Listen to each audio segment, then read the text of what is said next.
Peter Grayson and Anna Fields lived in Asheville, North Carolina, a town nestled in the Blue Ridge Mountains, where the air carried the scent of pine and the streets buzzed with art and breweries.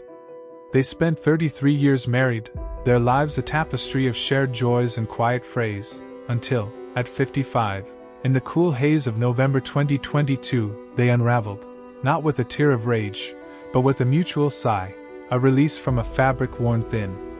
They'd raised a daughter, owned a craftsman bungalow near the French Broad River, and built a world stitched with love and labor.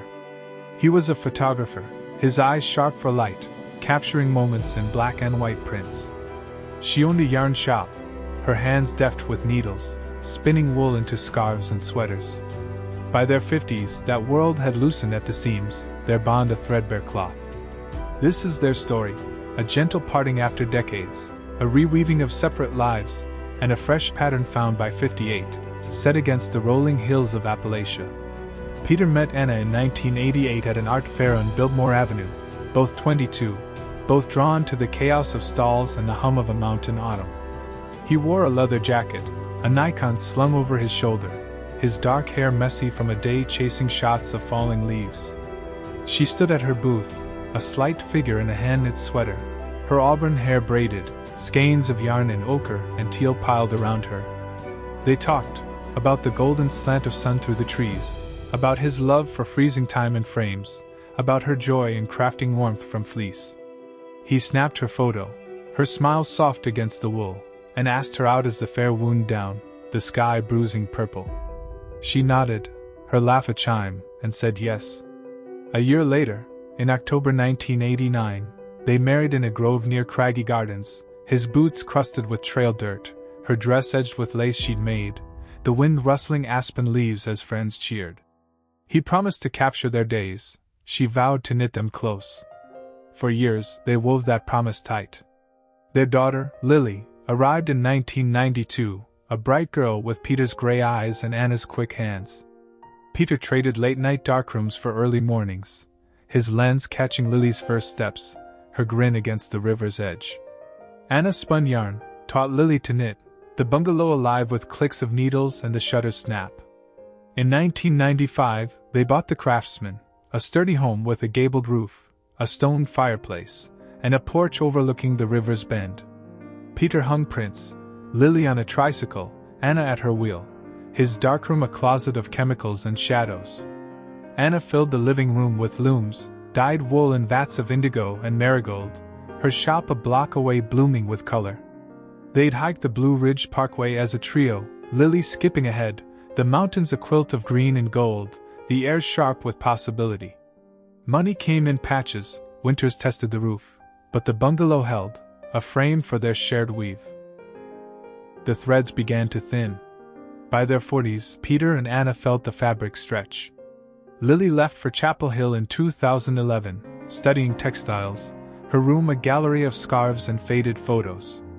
The bungalow quieted, its creaks louder than laughter, the fireplace cold. Peter roamed farther for shots, Graveyard Fields, Linville Gorge, his prints stark, his talk fading to grunts when he trudged home. Long day, Anna, need to process these. She poured herself into the shop, dyeing skeins, teaching classes, her chatter thinning to nods as she sank into the couch. Busy season, Pete, you get it. He'd suggest, let's hike Mount Pisgah, catch the leaves, or how about supper at the Admiral? But she'd shrug, too tired, maybe next week. They ate apart, slept apart, the porch's river view a ribbon unwinding between them. By 2020, he took the guest room, its bed narrow, the window framing hills they'd lost. The unraveling came soft in November 2022. Peter was 55, his hands rough from years of lenses and tripods, his hair silvering under a wool cap. Anna was 55 too, her fingers calloused from decades of yarn, her auburn braids streaked with gray. He just developed a shot, mist over the Smokies, stark and still, when he found her in the kitchen, winding a skein of blue wool, her eyes on the river. We're not holding together, he said, his voice low as the fog outside. She paused, her hands still, her gaze steady. I know, Pete, we're just frayed, aren't we? He nodded, slow and sure. Yeah, Anna, we are, It's time to cut the thread. They sat by the fireplace, unlit, the air cool with fall, the river's murmur a quiet goodbye. After 33 years, they agreed. No rips, no tangles, just a tapestry complete. They parted with a touch, her hand warm on his, a last stitch undone. Divorce at 55 was a loose weave. They sold the bungalow, too full of old patterns, and split the money fair. Anna moved to a loft near her shop, a bright space with skylights, her loom squeezed by the window. Peter rented a cabin off Haw Creek, a small place with pine walls, a view of the ridges, a shelf for his prints.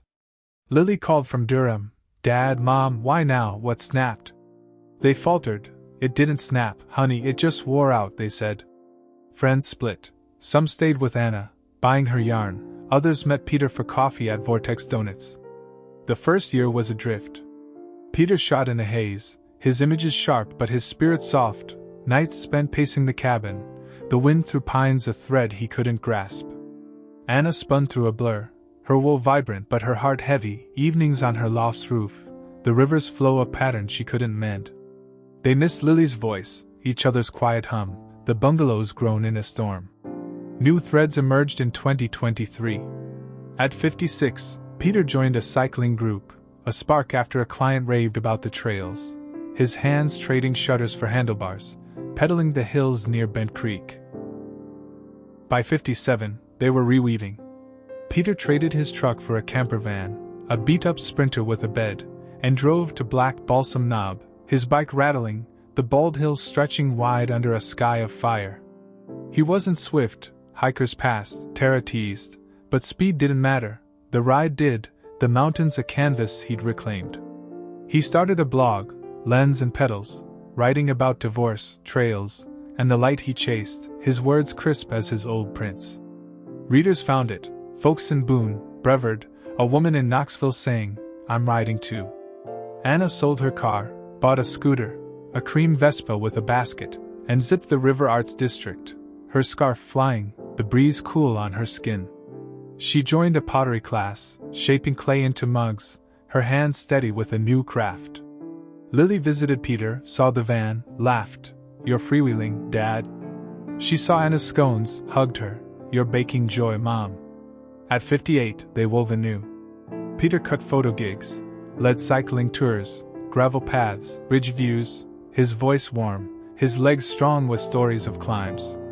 He camped at Grayson Highlands one fall, biked through wild ponies, woke to a sunrise that gilded the peaks, his van a home on wheels. Anna scaled back the shop, baked for markets, lavender shortbread, pecan rolls, her pottery stacking up, sold beside her yarn. She scooted to hot springs, soaked in the tubs, the steam soft on her face. They weren't rich. His van smelled of pine and oil, her loft of yeast and glaze. They weren't famed. His blog had 480 followers, her goods stayed local. But they were Peter and Anna, bold, alive, rewoven. They met once, by chance at a market in 2025, him with a biking map, her with a tray of scones. They smiled, swapped tales, parted light, two threads in a new design. Divorce at 55 unraveled us, they'd say now, their voices clear. It let us weave again, stronger.